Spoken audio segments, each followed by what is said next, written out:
Welcome back to the Stanford Cardinal Dynasty, where today, as you can tell by there not being any sort of game intro, we don't have a game today. We got to get this team right following a unfortunate loss in the team's first bowl game since 2018. Missouri played a really good one. If you didn't see it, go check it out. It was a tight game come the end, 31-28. But some things we definitely need to work on from this game. I think DBs and offensive line being first and foremost. But before we get going, we've got to actually finish this season. Now, one thing to note is something I said I was going to do after this season, but there's actually only 1 week that you could do it, and that is firing your coordinators.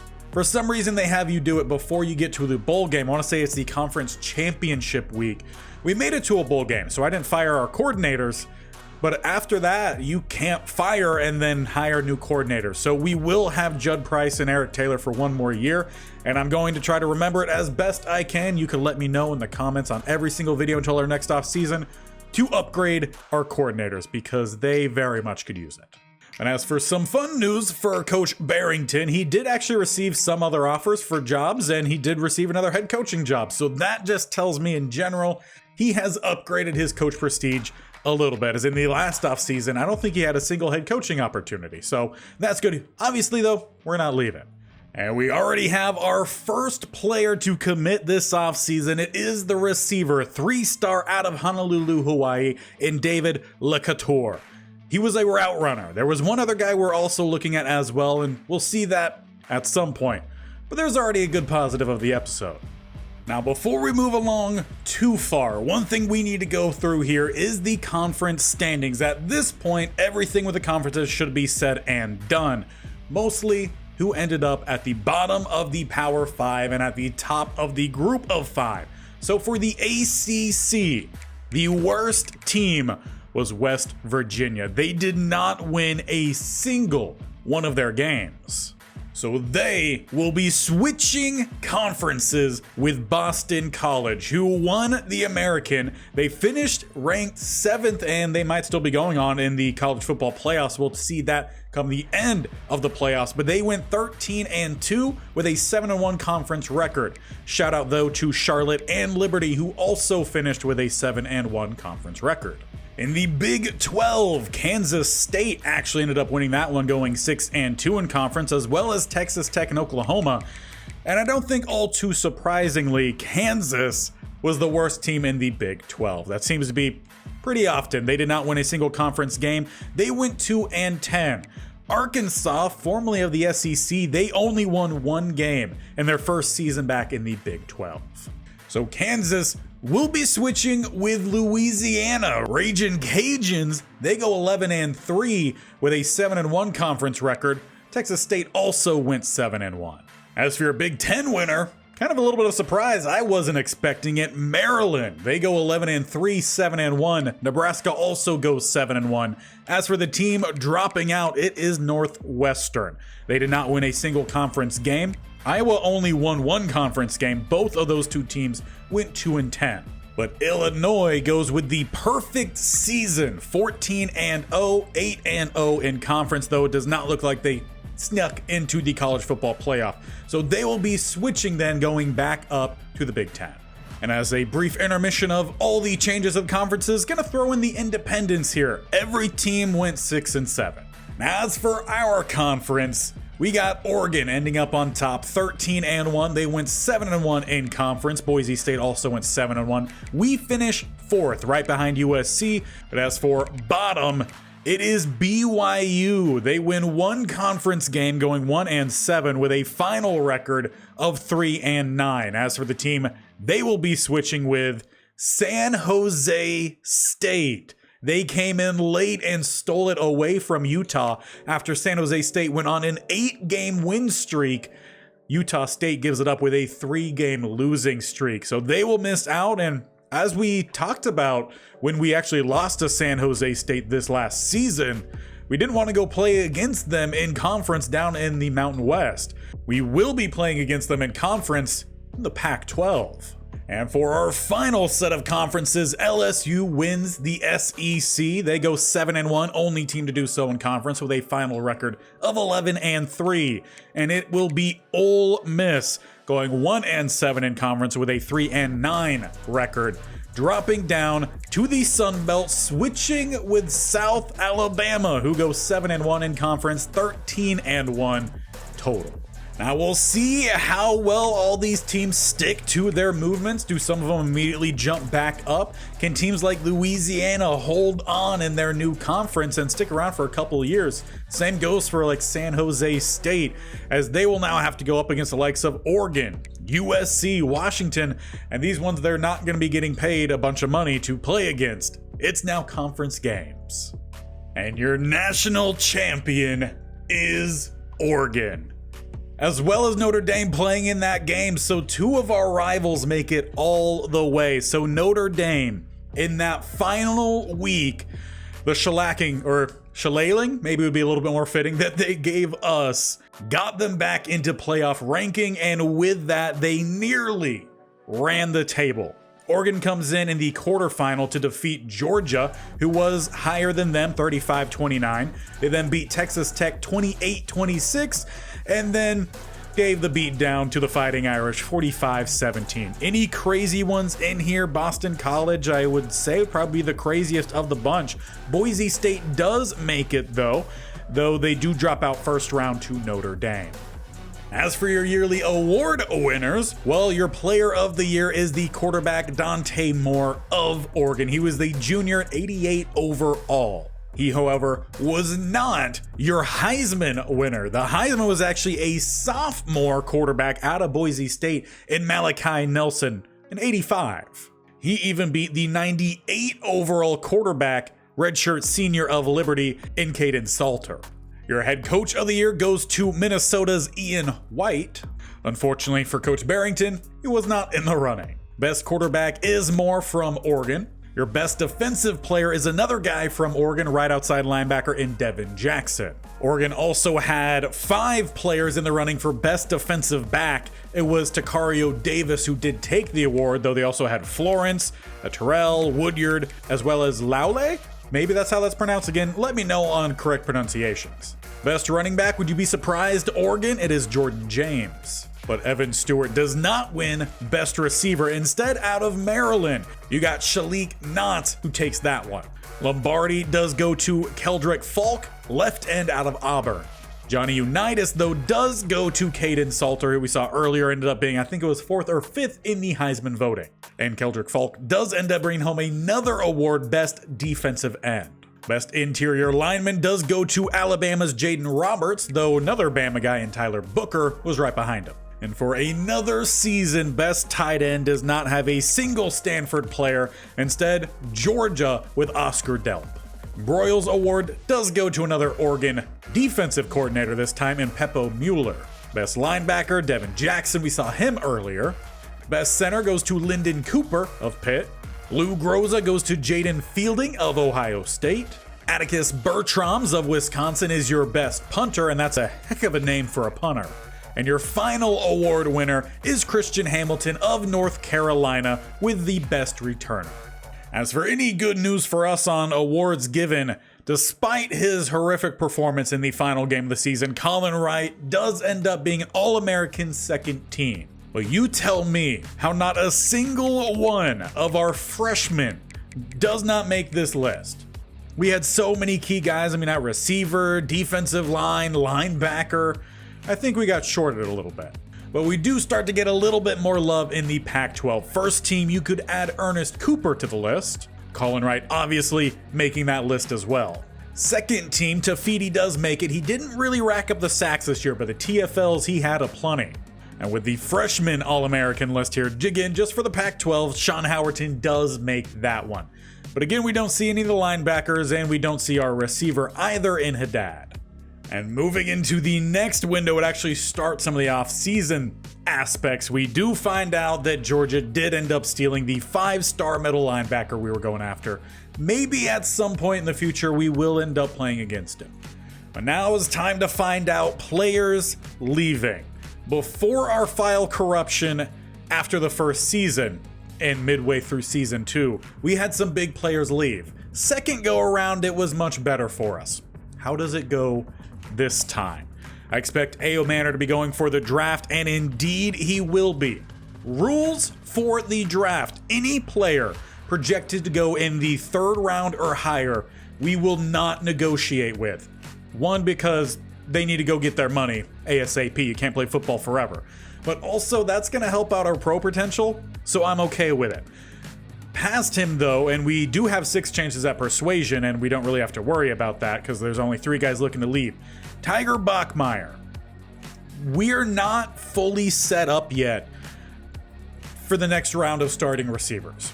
So I think with Tiger Bachmeier, I want to try to keep him around. So let's try to persuade him. And he is coming back. That's good. Again, with the last game of the season, we saw how good he could be. A.O. Manor, thank you for one more half season. Go enjoy the NFL. We also have another player projected to go in the draft, and that is Colin Wright, who is projected to go in the 2nd round. Just checking overall wise, try to gauge the cutoff point. Ernest Cooper is not expected to be drafted. Doesn't mean he won't. Could end up being like a 6th or 7th round guy. Daniels isn't, and honestly, anyone past that point I wouldn't expect to be. There was one player we did not try to negotiate with, and that is with Scotty Woten. He was a red shirt freshman last year. I wish from this screen we were able to see what their ratings are. He's young enough, he could develop. Let's see if he wants to come back. And he doesn't want to, so that's okay. I was leaning towards not anyway, so that works out. So as for players leaving, here is what we've got in total. We will not be with Ashton Daniels next year. He is done, graduated. Running back wise, Butler is gone, so we did have a running back that we already had recruited to fill his shoes, so that is good, and it doesn't look like he tried to leave, so all good there. Receiver, Ruben was buried on the depth chart, fine with that. Thompson was just a returner. A.O. Manor going to the draft. Roten didn't want to come back. Bachmeier is coming back. Tight end, no one leaving. Jake is leaving, that's fine, he wasn't that good if I'm being honest. And he's the only one of our offensive linemen leaving. Defensive line wise, Pat Kahi, he never played, so again, fine there. Zach Rowell is leaving. He was rotation. We are going to be without a starter with Ernest Cooper. Getting to the linebackers, we just have one going in Matt Rose. He played a pretty big role this last season. Wright is gone, and then Scotty Edwards also is gone. Kicker and punter, though, staying around. But before we get into the actual offseason recruiting bit and checking the transfer portal, let's check those draft results. We knew we had at least 2 going, and only 2 do end up going. A.O. Manor, projected 3rd round, does go 3rd round, and Wright does go 2nd round. So it doesn't look like Ernest Cooper is sneaking in. Maybe he's a UDFA signing. Now, of all the players that we were going into this offseason recruiting, only 4 more remain, all of which are going to be 3 stars. So while I obviously would like to get these guys in, we need some help at linebacker for just depth. That's where Josh Dicker comes in, and we are in front for him. There is Blousey, who is that other receiver, if I'm not mistaken. Yeah, the 6'4", 190 guy, and a couple other receivers we were looking into. Before we put any points on them, I want to see what we got here in the transfer portal. So get out of the recommended. Give me everyone who might possibly be interested, and there's just one player. A left tackle in Cedric Terry, formerly of Fresno State. He is an agile guy. We're fitted a little bit more towards power, and at tackle a little bit more pass blocking. So that's not the greatest. And it actually looks like any 4-star who was transferring, we have been either just locked out of or we don't meet their deal breaker, which it looks like a lot of it is going to be coach prestige and playing style. So we've got to try to fix that. And as for all tackles available, it is just Terry who's interested. So at worst, we do have 1,200 points or hours. We could look to at least scout him, see what those ratings are. How about at guard? Anyone semi-interested, or is everyone locked out? Okay, that's great. So it really just seems like Cedric Terry is the only available out of every position that even has any interest in coming here. It wasn't very high on his list, but literally everyone is either locked or deal broken. So then in that instance, then we at least are a pipeline here for Terry. We'll go ahead and do a quick scout in on him to see how his ratings look. Pass blocking is a 78. We have 80 for run blocking, so he's pretty balanced there, but we don't know any of the power. And his strength is only an 81. I'm honestly not all too intrigued here with Terry. So the first step then, I think, is to take all of these players who already have interest, we're in first for all of them, is to go ahead and get them in on visits. But it looks like conference prestige actually went down, Matt. Could have sworn that used to be an A-. Not the case, despite the fact that we have Oregon, who just won the national championship. So that is interesting and something to note heading into the next season. So with everyone scheduled with the visit and with the 25 points, I think now we need to go through, see if there's any gems that we could find here late for the offensive line. We did get a center as well as a guard to already sign. A pass protector at guard might play more of the tackle. Byham is an agile guy, but he was a 4-star. Additionally, maybe some more help here at linebacker. And in fact, for Josh Dicker, considering that we are fighting so closely with Ole Miss, I'm going to go ahead and raise up his points. We also could look to see if there's any more defensive backs, whether it's at safety, which we don't have any, or the one corner we do have, just again, add some more help there. And there were surprisingly not as many people available 3-star or up as I thought there would be. But I did end up finding one 4-star here. He was a right guard, or is a right guard, in Dextrell Bickley, if I'm pronouncing that correctly. How he's gone unrecruited, I have no idea, but we're about to find out, as we're going to spend a lot of our points probably this first session doing some scouting. So let's find out, does Dextrell bring much to the table? He is an agile. With that, he has 64 speed, but 92 strength. And already he looks like he's pretty close. Obviously has some weaknesses compared to the transfer guy that we were looking at in the portal, but I think that is much better for a guy straight out of high school. So we will go ahead and slap on the 50 points for him. The rest of the offensive linemen that I found, they are all centers. Whether they play that spot or not, we'll find out if we end up getting them. Looking to try to find some hidden gems here, and then we'll go through the actual ratings of them and separate based off of that, or if they do end up being busts as well. And finishing up the scouting for the linemen there. So none of them do end up being any sort of gems. We could try to break things down from here. So Maddox does not look very good. He's got some strength, but if he's supposed to be an agile guy and he's got run blocking at a 68, I don't think he's a guy for us. Now there is a JUCO sophomore here in Joe Boone. Again, he's got good strength, and the rest of the blocking doesn't look awful. As for Shaquille Lord, though, there's a lot of numbers in the 60s, so that's already one guy gone. So far, sophomore looking all right. Emmanuel Ajala, maybe pronouncing that correctly. He actually has really good pass block power. He is a pass pro guy with 83 strength. It's not the best. He would have a few years to develop. 81 pass blocking as well. So I wouldn't put these guys in the same boat, considering, again, one is a pass protector and the other is a power. And as for our last option here, we got another pass pro guy in Cordell Maples. He's got 74, 76, nothing really in the 80s with 81 strength. Comparing the two, I think I would give the edge, looking at awareness is even better here, to Emmanuel Ajala. But it also doesn't hurt if we try to go after both of them. So I think we stick with these 3 linemen. For them being 3-stars, it looks like they could develop into something. Now, I did only find 3 options at linebacker: Josh Lewis, Thad Smith, good name for a linebacker, and Chester McKee. We got 3 different run stoppers. So let's go through and scout each of them. Again, looking for gems. We don't have that with Lewis. 53 zone is pretty bad, but 71 block shed. As for Thad Smith here, he's got the name and he's got the gem. He has 72 zone coverage, listed as a run stopper with 65 block sheds. So far, I like Thad Smith. It's not just the name. Chester McKee may be related to a former McKee of Stanford. Who knows? He too is a gem, a run stopper with 90 speed, 67 zone, 65 block shed. So all of these guys are interesting.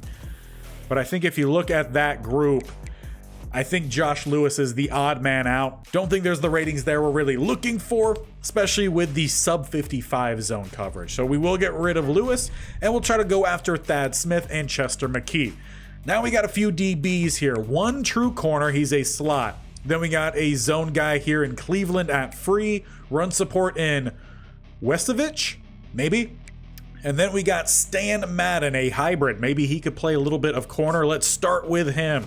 Scouting only takes 2. 66 zone, 69 man. We don't have press in the mix, but he does have 93 speed. Tackling is at a 60. Interesting spot to start. As for Wesovich, he is the run support and he is the gem. I keep wanting to say X Factor. 60 man, so he's definitely not a strong safety. He's got 69 zone with 87 speed. There's maybe something there. And then for Cleveland, last safety of the group is not a gem. 69 zone with 87 speed. So he's definitely, well, he's not the slowest. Tied with Wesovich. And then the man coverage, do we have that? No. That is a miss. Go through our last bit of scouting here for Rodney Sue, maybe? He also has 69, though that is for man. 62 for zone is pretty low. Does have some decent speed. Not a big fan of some of these DBs. I think I'm going to remove Rodney. I don't like the ratings there, at least for where our level is currently. And I want to bring in a couple of these guys. I feel like Madden could be a little bit of that mix. He does have 66 zone, man 69, so he is better than that slot corner we were looking at. And I think the difference maker between these two safeties in Cleveland and Wesovich is the play recognition. For Wesovich, you have 71 play rec. You have 58 for Cleveland. Now, we don't know any sort of development traits for these guys. But I'm going to go ahead and take out Cleveland, and this will just be the group that we're going after here. Not a whole lot in the offseason, a small handful to try to fill some holes. And then to fill out the rest of the points, I went to the guys we were already kind of going after. Topped up their points if it wasn't looking good with the new updates for all of the actual motivation ratings. I went ahead and slapped on the send the house and just tacked on a little bit more points to try to help tip the edge in our favor. So we're going after a good little bit here. We'll see if any of them decide that this should be their new home. And well, we've got one of them, Deshaun Blousey or Blosey again. I need to find out which one that's going to be because he is coming to Palo Alto. We get the 3-star. He's the tall receiver, that big body kind of guy we were looking for to hopefully mold into being A.O. Manner's replacement. Anyone else? No, but no one else committed anywhere else. But of course, now we actually have some people coming after Dextrell Binkley here. Notre Dame, Ohio State, Oregon, several different guys coming after him. So if we're gonna put up a fight here, we're gonna have to tack on as many points as possible. We are the only one going after every other one of our options. So doing decently well there at least. And since no one else is ready to visit yet, I'm just tacking on 65 points to everybody. We're going to have points left over, but there's no one really else for us to go after. So we're just going to stick with this until they want to come visit or until we have to move people into a top 5 hard sell if it fits. And hopefully we start landing some more guys. But into the next round here, Ole Miss, they're making things interesting here for Josh Dickergan. He is a linebacker we're looking to bring in. Despite them moving down into a group of 5, they're pressing very hard here. That one might come down to the wire. Dicker does go on a visit week 4, but we're staying neck and neck here for Binkley. Really, no one at all is separating outside of the top 4. And there we go. We got some more guys coming in. Martin Salinga, a receiver out of River Road, Michigan, 3-star. We do get another receiver, and Terrell Carmona. He's out of Chicago, Illinois, 3-star. And that rounds out that group, and Dicker did go to Ole Miss. So we miss out on a linebacker. Hopefully then we end up landing both of Thad Smith and Chester McKee. As for now, we are the only ones going after them. And into that final week here, we have overtaken both Notre Dame, Oregon, and Ohio State for Dextrell Binkley. So hopefully he does end up deciding to come here and to help try to persuade him. Let's get him in on a visit. Championship contender is big for him. It's better than Coach Prestige. Might not end up being the best of visits, but it's the best option we have there. And I've also gone ahead and added visits for Thad Smith, Boone, Ajala, Maples as well. We are out of any more visits, so McKee, Wesovich, and Madden all will have to commit. without a visit. The good news is it's only Madden who has any other threat coming in with Boston College, and they're coming off a really good season. But as we round out week 4 of 4 here for recruiting, this is where everyone will decide where they're going. So as we jump forward, anyone else going to become a Cardinal?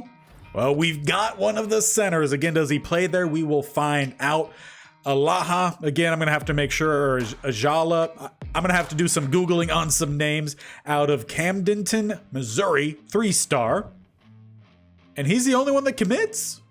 Binkley does end up going to Oregon, so I guess he really didn't like the visit that he had with us. He goes to the national championship, a reigning national champion. We obviously already know about Dicker. We could go ahead and remove them. And yeah, a lot more other people decided to come here. It just did not say anything. So outside of Ajala, maybe because I butchered his name, no one else wanted to step up. Joe Boone. We also got Thad Smith, Chester McKee, Wesovich, and Madden. Overall, we signed 20 total players this year, and I think we only had 11 graduate and maybe 1 or 2 extra guys leave. So we should actually be well over the top. We'll see how many cuts we have to end up making. Last I checked, we were in the 30th, and we move up to 21. So we have a top 25, nearly a top 20 class, putting us right behind Notre Dame. We finish with 1 5-star, 7 4-stars, and 12 3-stars. Top guy, though, is that 5-star DT in Cantwell. Teaming him up with both Ume as well as Howerton, that's going to be a really good interior. And despite what we were seeing based off of the ratings of all the recruits, actually a lot of our pitches here are looking really good. Coach stability is still a little iffy. I think that'll just come with us being here longer. Coach prestige isn't awful. Us ourselves and Coach Barrington, he's up to a C, but it's the OC and DC really dragging us down there. Everywhere else we're doing really well. We are up to a 4-star program. That moved up from last year where we were either a 3 or a 3.5. But now is time to get this roster right, and our last time to see what these overalls are before the upgrades. As right now, our best player is tied between Luke Bakalenko and Tevaru Tafiti. Never ever say his first name, I always just say Tafiti, who is now a redshirt senior, by the way. Both of them are at 84. Good news is we only have a few guys to move around, and we know where they all go. Chester McKee, first off, we know he is a linebacker, though he looks to be listed as a rusher here, but he's a run stopper, so that is interesting. We might need to check his ratings then. But the interesting thing is we can't pull up the player card till we put these athletes in a specific spot then. Well, I feel like we need to check out what his pass rush moves then are. So actually, he just seems to be a very balanced linebacker in general. 65 for block shedding, finesse and power moves are also 65. Zone is at a 67, man is at a 59. So yeah, I think he'll be fine at linebacker. So despite what this is saying, I think his true spot is at linebacker. We only have 2 at left, so we will add him there. As for Blousey or Blosey, we know he is a receiver, though apparently he's only a 65 receiver. He might actually be a better safety. That's another player we got to check the ratings of. And if it would only take us back to the menu as we had it, let's go check some coverages. And yeah, those coverages are actually really good. If he had any press ability, then he could play corner, but we might maybe list him at both 75 zone, 72 man, though having a 6'4 safety could be very intriguing. What are the catching and route runnings? So catching is only a 71, catching traffic 76. He does have some spec catch. Short route running, but not really anything down the field. Release is at an okay spot.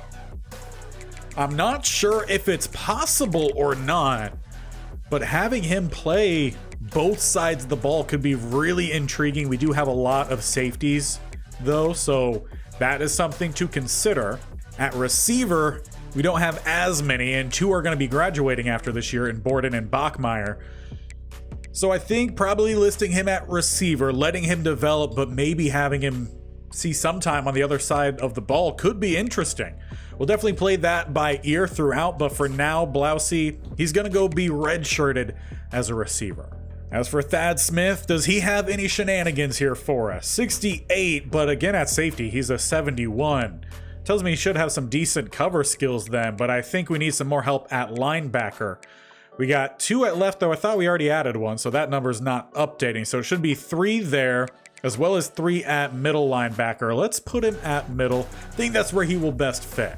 But from here, I am going to go through and rearrange some things. But quickly before we do that, we can take a look at our freshman ratings. Dwayne Azuma is a 74, so he was better than Montrell Avant, who we recruited the season prior. Though obviously Avant will see some upgrading, Azuma will not. And I also just realized we are relying a lot on freshman receiver here. We have the 2 seniors. Haddad is going to be the sophomore, so Keenan and maybe Carmona will have to play this year. And maybe we just have to make sure we're running just 2, at most 3 receiver sets and let some of these guys start to develop, as David Lecouture was a lot worse than I was expecting. Can he play anywhere else? No, not really. So the one route runner we have on this team apparently just can't catch a ball. How are we doing at tight end? We did not recruit anyone here, and I'm interested to see how the upgrades go with these guys. If Buck maybe even outgrows McCoy, it would give us a little bit more speed out there. Angelo Fernandez, one of the guys that we did recruit, I believe he was a 4-star, is a 73, probably will be redshirted though. And then at center, we did bring in a pretty well overall guy here in Telvin Byham. Do we look to redshirt him or maybe move his position? He's an agile guy. What do we have on opposite sides? Got an 81, gonna set to get better, and an 84. So yeah, probably we'll end up redshirting Byham. And Ajala, again, maybe might shift these guys around. I'll do that off camera. But we got some decent options there for the offensive line. We also hit on some good edge guys as well. Gregory Carlisle, true freshman, a 76. And Keelan Levine, a 74. Now, we thought he was going to be more of a run stopper. He doesn't have much strength at 81, but he does have some good block shedding. He might fit better at DT. If we look to move him, he does move up a little bit. So we're going to do that for him, just put him at a better spot, though I do want to check how much, as that would put him currently 3rd best defensive line. Can't check it here, but I did want to see what his caps are, so we'll check that at the end. Cantwell is a 77. We also have Ebron, who's a 66. He'll be redshirted, but we might rock with 2 true freshmen here at DT.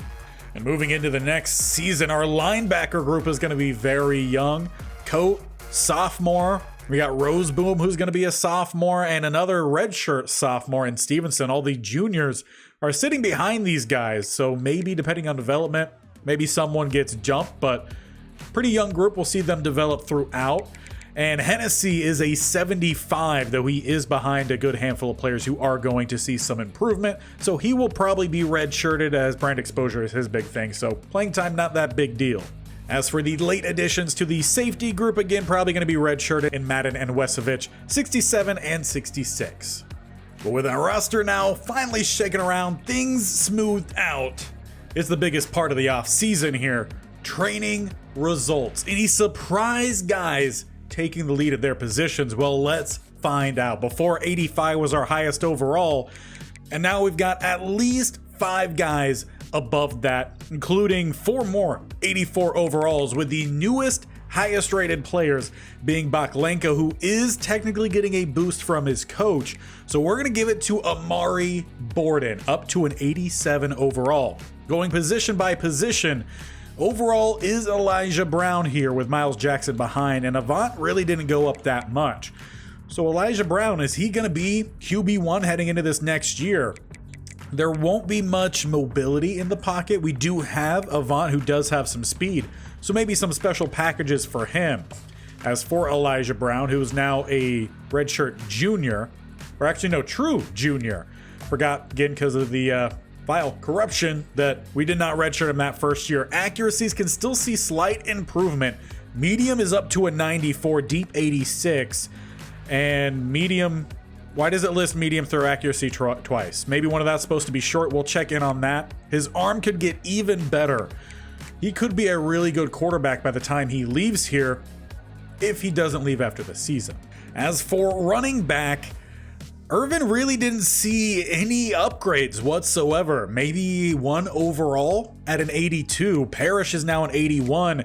And there is the freshman we redshirted last year in Montrell Dog. He is a true dog. He's going to bring a little bit more strength to to this running back spot with 91 strength. Meanwhile, he's got 92 speed. He's the second fastest guy in this team. It just takes him a good second to get up to that speed. As for break tackling, 84, which is the highest on this team. Trucking, 89, well the highest on the team. So we might have a three-headed attack here at the running back spot. Throwback to the Giants, was it Earth, Wind, and Fire with Brandon Jacobs? I want to say there was a Bradshaw in there and someone else. That was a fun offense to watch. At the fullback spot, Lucas is up 4. I want to say he was a 68 overall. He might have been a 66, so either way, it's a good jump. Bachmeier an 84. Haddad is up to an 81. I don't remember what his player caps are. So if we just take a quick look, power is not really going to get any better, but I think most of that's at a good spot. Route running can improve. His release is a 93. We've got to get him on the outside. Bachmeier will continue to play the slot. Short route running is a 93, with medium and deep being both 75. Hands can get a little bit better. He's got good spec catch. The rest can see a little bit of some improvement. Overall, he looks like he's going to be at a pretty good spot. Now, of course, with the freshmen, we don't see any sort of boost, but the top 4, I think that is pretty solid. We didn't see the ratings really yet for Keenan. So 93 speed, 96 excel. He's going to be the quickest player on the team. Hands are in at an 80, catch and traffic 79, spec catch 84. Short route running needs a lot of work, just route running in general outside of deep. With 79 release, we do have some good options for the future. Tight end wise, exactly what I was wondering did happen. The former freshman, now true sophomore, and Kevin Buck does outgrow. Actually, McCoy got jumped by 2. Chico Holt went from being the bottom of our tight ends, not counting what I believe is the actual long snapper here of the true Cardinal. But Holt jumps above McCoy too, so we've got competition at tight end. And competition along the offensive line. Carrington and Deere. Now, we recruited Deere. He doesn't have as good of strength or awareness, but pass blocking across the board is better. Run blocking outside of finesse is better. Lead block is lower, but you don't need as much lead with a tackle spot. Impact is good. I think we might be starting Jaden Deere. You could also even throw Marcus Lemon into the discussion too, another guy that we recruited who has the lowest strength but better awareness. And then the pass blocking is a little bit split there. Run blocking, though, is better across with better lead block and impact. We've got a lot of young offensive linemen here fighting for a chance to start, and maybe some of them move around. Baklenko is up to an 87, true 86, saw that earlier. So he's definitely going to be the star of this line, but we also have Quentin Barden here, who's up in an 82. He's got 87 strength. Pretty good pass blocking as well. It's the run blocking that struggles, so he too could fit maybe over at a tackle spot. We've got guys to shift around, and that is new this year. Roth, a true sophomore, he's up to an 83, true 82. So that leaves a good gap there. Bynum will be redshirted. At the other guard spot, we got 3 more 80s here. Pale ahead of both Hoytink, maybe that's pronounced correctly, and Fowler. And then tackle, again, we got another pair of 80s in Simmons and Laws. So the offensive line is definitely taking a step forward this year. Defensively, Tafiti really doesn't upgrade much. That is a bit of a disappointment. He might have hit his caps. We do have Najee Cook, another guy that we recruited, up at a 78. He'll take over that second spot. Opposite side, Nelson and Fotu. Plus, you maybe throw a little bit of Carlisle in there. We've got options. Nelson saw a little bit of playing time, and in fact, now that we could actually change players' numbers, no longer are we going to have this craziness with our defensive line. We're going to get some numbers back into the 90s here. So for Nelson, let's see what we got. Numbers in the 90s. We'd have 91 available, 92, 93, 95, 97, and 0. Let's rock 92. And good news for Sony Fotu, another guy we recruited. He's already wearing a number in the 90s. So 96 or 92 will be the starter on that side. Might even be able to throw in Najee Cook, who's wearing 98. That's my number. You can probably see my jersey in the background. Yeah, opposite of where I'm looking. So yeah, 98, that's my number. And I believe Braden is an NIL guy, so we cannot update his number. At DT, Howerton goes up to an 84. Ume maybe goes up a little bit at a 78, so that creates a lot more competition here. Cantwell rocking the 94, like the number there. Strength-wise, Cantwell has it. Who's got the better block shedding? It's actually still with Ume, but a better pass rush across the board with Cantwell. Speed similar. We're going to have to get all three of those guys out there, that's for sure. But the DT spot went from being one of the oldest position groups on this roster when we started. We had 4 seniors. Now we have 2 freshmen, a junior, and a sophomore. Now at the left outside linebacker spot, no one really upgraded. Stevenson maybe goes up a couple overall. Linebacker Roseboom got jumped. He only went up about 2 overall. Meanwhile, Maxwell Richardson skyrockets. So perhaps Roseboom, he ends up getting the start at left outside linebacker, so we still get him some playing time. Thad Smith can be redshirted. Again, it's a very young group. But Maxwell Richardson, we didn't see much from him. He's got good speed, 85, good acceleration. He's the weakest in terms of strength. Not the best awareness, but does have the best play rec. Tackling is the most. Block shedding, also the best. Hit power though, yeah, that's Roseboom, yeah, because we know he lays the boom, that's for sure. Best blitzer is also going to be Roseboom. Coverage-wise, Richardson's probably going to see himself out on that field. Rico Cote, what does he jump up to?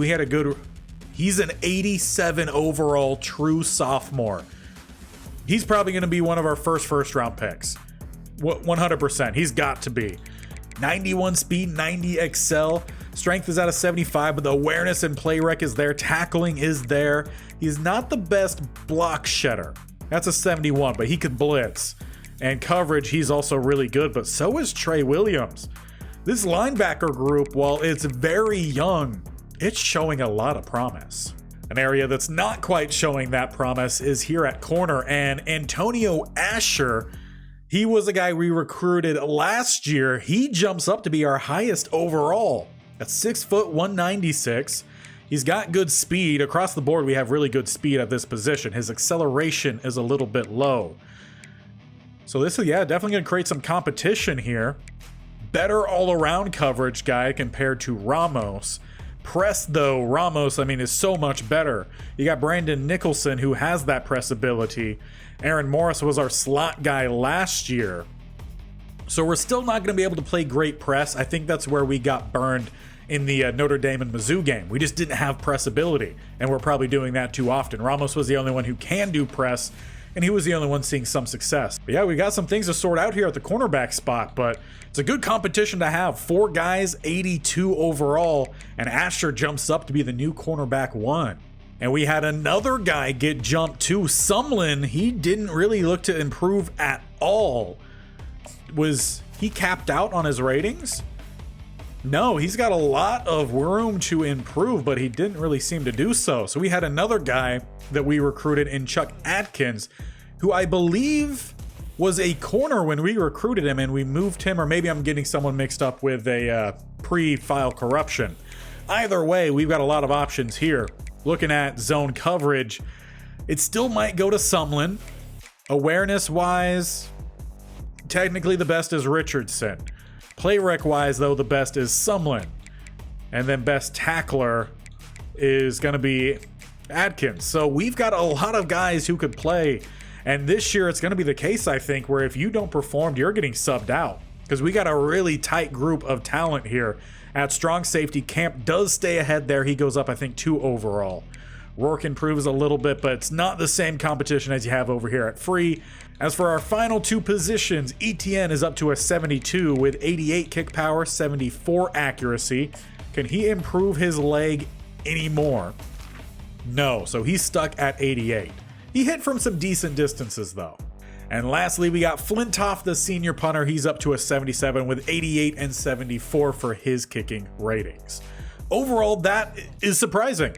A lot of guys jumped up where I didn't expect it. We've got competition across the offensive line.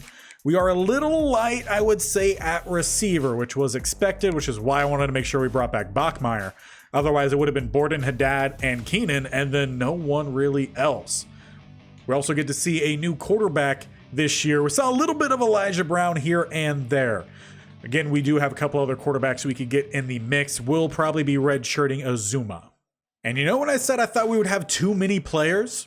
We are actually 5 under the roster limit, so we don't have to make a single cut here. So the senior, what I believe is the true long snapper in Peyton Warford, he will be sticking with us through the long haul. And to just confirm what we saw earlier when it came to how the conferences finished and teams moving up and down, in the ACC, you now have West Virginia, who, I mean, they definitely stand tall overall wise. No one else has reached that 84 mark, but there are a couple teams close, Syracuse probably being the closest. As for Boston College, we'll see how well they stick around here in a ACC where they're about, I would say, average to slightly below average. Big Ten wise, Illinois makes the move back on up, and Midwestern falls down. 82 overall, though, across the board. They look to be by far the best team, with the closest rival probably being Indiana. But what I'm very curious is to see how the Ragin' Cajuns manage themselves here in the Big 12. Kansas finally got dealt the big blow. And for them, they're not even the highest overall here in the MAC. You're actually going to have SMU being better. You could also throw in UTSA as being a slightly better team. Tulane maybe even. So Kansas might be sticking in the MAC. And I'm not sure if it's crazy or not. BYU, after their horrific season in the Pac-12, they really, again, aren't separated from a majority of the teams here in the Mountain West. And we get ourselves another rival here in the Pac-12. 79 across the board, though. We'll see if they can handle much of these teams, as it's really just them and maybe Oregon State that are going to be close in overall. And for Bama, they get a little competition as South Alabama are coming on into the SEC. Now, they, again, are by far the lowest overall. Mississippi State, though, is pretty close competition. And for Ole Miss, they are well above the rest of the competition here in the Sun Belt. Now, I will say I toyed with the possibility of keeping Ole Miss here in the SEC, but I wanted to keep the teams even, so we still sent them down. Now, as we've reached the last couple spots here for our offseason, custom schedules. And this actually works out. I was wanting to play against Notre Dame earlier in the season. We get them in week 6, but it's back at Notre Dame. I don't know how I feel about that. We finish mostly with away games. Most of our home games are earlier in the season. We have Cal in week 12, Washington State, USC, Oregon State, and Arizona State all away. We do have Oregon at home this year, UCLA away. I don't think we've played against UCLA yet, so that'll be nice. And I don't think we played against Utah either, so some good mixes in there. But looks like most of our early season games are going to be home games, so that's going to be difficult for recruiting. We're going to stick doing the same thing we did last year, opening up against Hawaii. I want that to kind of be a not pipeline, but a pipeline for us, because I don't think you can add or create new pipelines here in College Football 25. So we're going to play against them every year in week 0. These other games, though, we could start to move things around, especially because I want Notre Dame to come to our house this next season, as we just went to theirs. So here's the schedule I've come up with. I want every time we play Hawaii to be in Hawaii, because why not go play there? Wanted to have a new team added in here, so we're going to take Liberty at home in week 1. If they're still ranked at that point, because I doubt that most teams have a bye in week 0. If they're still ranked, that might be an easier game to already knock off a ranked opponent. I then want to go against Wyoming. I wanted another team on the west side to play against, so we're going to have them in. That'll be another home game. So 2 of our 3 opening games are going to be home. Then we have our bye before we really start the tough stretch. I'm not sure how Utah is going to do this next season. They went 8-5. Notre Dame obviously was really good. We've improved. They've probably improved. First game against UCLA, haven't played against them. They just went 5-7. Then Oregon, and then we go on the tough stretch to finish off with only 1 home game, that being the rivalry against Cal. And while we won't go through all of this together, I do want to take a quick look at what our next possible recruiting class is, and it looks like 1 5-star listed at the top. We actually have a good amount of 5 stars here who are actually interested in us. Let's just take a look at that. And we have 5 total 5 stars interested. An outside linebacker with a last name I will have to look up. So for now, we're going to call him Kiki. We got Cisco, who's a guard. We do need help there. A corner, another linebacker, and another offensive lineman. We could use maybe a little bit more help for the interior. I feel like we have a lot more depth for the outside for future seasons. So Heath and Cisco could be really good for us. That is nice to see. How about 4 stars? Got a lot of guys interested. One that were already ranked first. And then a good handful down the line here. So a lot of options as for the needs we have this year. I think it would be a good idea to probably bring in one more quarterback. Probably a quarterback a season is going to be the goal. Because we got 2 juniors and Miles Jackson keeps getting passed up. So he might look to transfer after this season, which would make sense. Bring in a running back this year. I don't think we did with that last recruiting class because we have a senior and then 2 juniors. As for receiver, we do need some help there. We have 2 seniors and then 5 freshmen. So even mix of that. We probably should bring in at least a tight end or 2 as we have 3 that are juniors. The 1 senior, though, is the long snapper, so not really going to count him. Always could use offensive linemen. We don't have a single senior on the offensive line. Defensive line, we do only have 1 senior. That is Tafiti, but still always want to try to add some talent to evenly space these things. So that's when you end up with 3 freshmen at DT. Linebacker-wise, we are pretty good, but we do have 3 juniors at right outside linebacker, so maybe just bringing in a couple would just help, again, spread that out. Corner, we need to go heavy on. We have 2 seniors and 2 juniors. Probably good at free safety. We've got 5 that are sophomore or freshmen, and then maybe add a strong safety. We do need to get after a punter. Kicker, we are pretty good at. So again, I will update our board here and do all of this off camera, but I will update you at the end of our week 0 game next time. So to make sure you don't miss out on how Coach Barrington gets this next team prepared and who ends up getting that actual nod at the starting spot, as we've got some competition, you make sure you stick around. Hit that bell icon on the bottom right or scroll down at the sub button and definitely tap that bell icon so you're notified of when these videos go live. As mentioned earlier on this series, every single Monday, Wednesday, Friday, Madden 25 on Tuesdays and Thursdays. So you guys got 5 videos every single week with week 0 headed your way on Friday.